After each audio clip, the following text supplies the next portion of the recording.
It's the MorrowMarriage podcast. We came back from the depths of hell to save our marriage from the most abusive, the most toxic, the most toxic marriage. Toxic and abusive.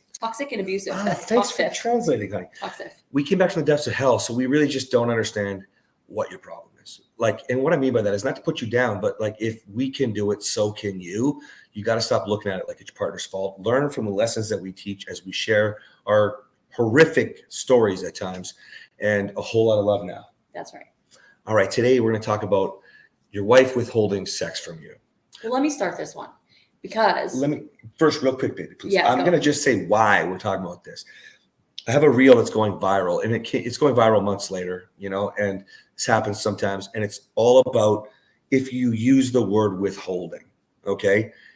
And lo and behold, every man who feels like victimizing himself is complaining, and every woman's going, thanks, light bulb, spot on, as per usual. So men, if you think your wife withholds sex from you, if you think your wife is unavailable, if you think your wife uses sex as a weapon, you need to listen to this episode. You need to start learning, because we're going to change some mindset here and go.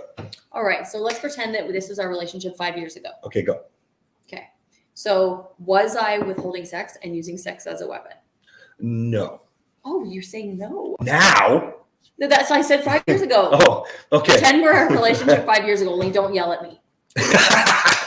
Don't call me. I should give some preface. So for those of you who don't know, like where this really hit home was at one point, Kathryn said to me, no, I don't want it. I was making a move. I can't remember what the deal was, how I did it, whatever. I made a move and she said no. And I was, I want to use this thing. And I pointed down at my junk. And but yeah, essentially, I really, really firmly believe, just like most men, and why I'm so passionate, my content is my mistakes.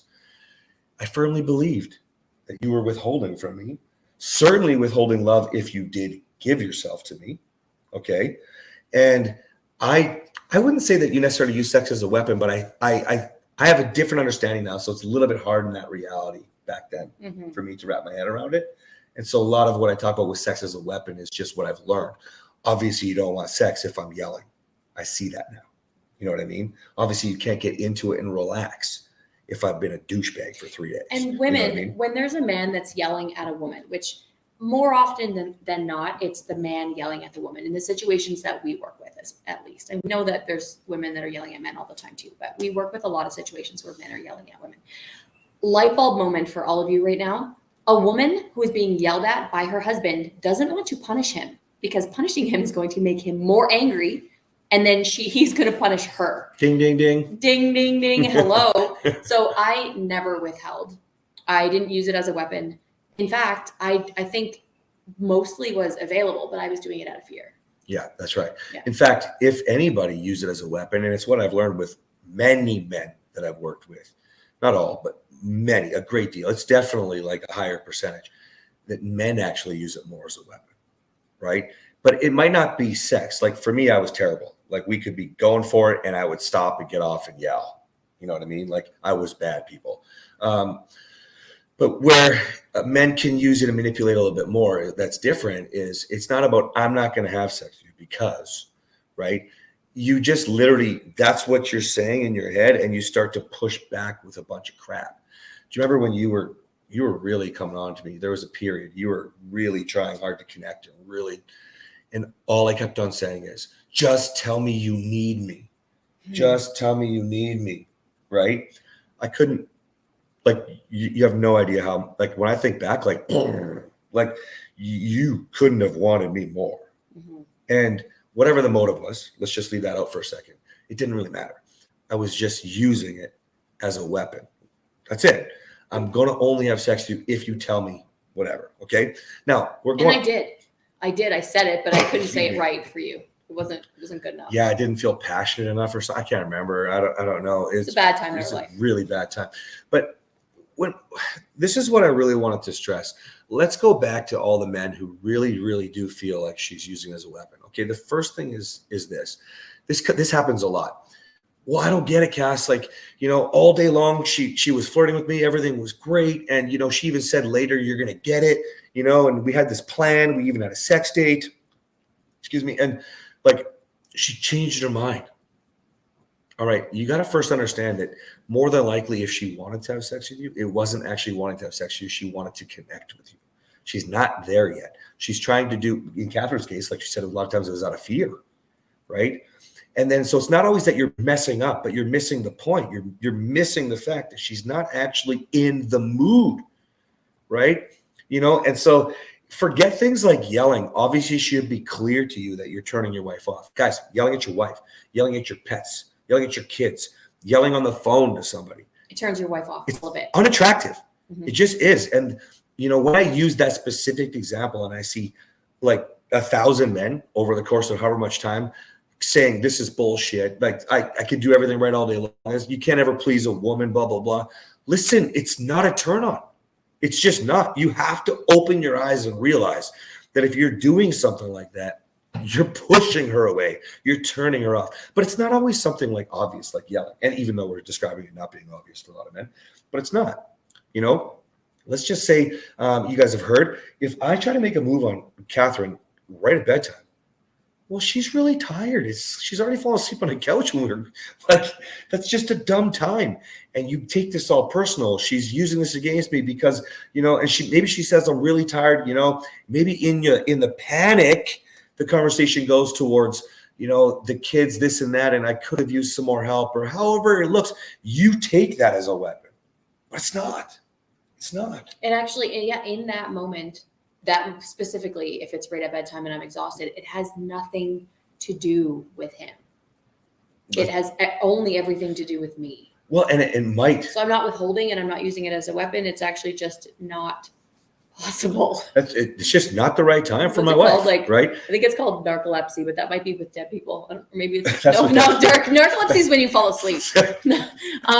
Necrophilia is when you do it with dead people. Yeah. But there must be something about doing it with people that are and see, most people don't want that. I mean, if you're a man in my program, you want your wife to want you. You don't want to have sex with a dead person.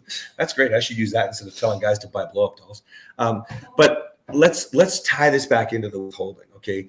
Most of it, guys, starts with your mindset. If hopefully you flipped a little bit of mindset with sex as a weapon, I think that one's easier to understand. I want you to start thinking about the words withholding. My wife is withholding.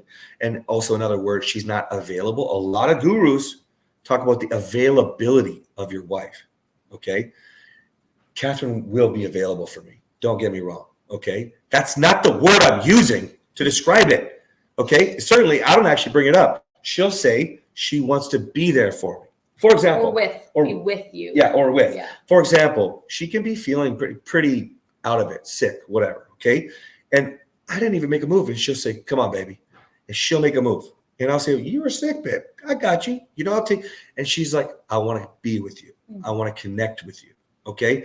I'm still your wife, even if I'm sick. Sometimes I'll say that. I'll be like, I'm still a woman. I'm still your wife. There you go. The difference is, guys, I no longer put it out there like she must be available for me. She should submit to me. All of these different terms that you use tell your wife she's your toy. She's your doll. She's a walking vagina. She's a corpse from the graveyard, as Kathryn just discussed. I think it's necromania, by the way, the word, not necrophilia. I think it's necrophilia, I think. I think it's philiac would be afraid of. Maniac means maniac. If you guys notice, we use everything. We speak lower. We use smaller words so that everybody can understand, okay? And sometimes we just don't know the word. I don't know the word. Yeah. I think it's necrophilia. Anyway, my point is, when you're saying things like withholding, she's not withholding, go find that reel. It's absolutely unbelievable, the trash talk coming from men. They cannot connect the dots. You're telling your wife, I need you to open your legs so I can do my thing. And if you're doing that, she is never going to want you.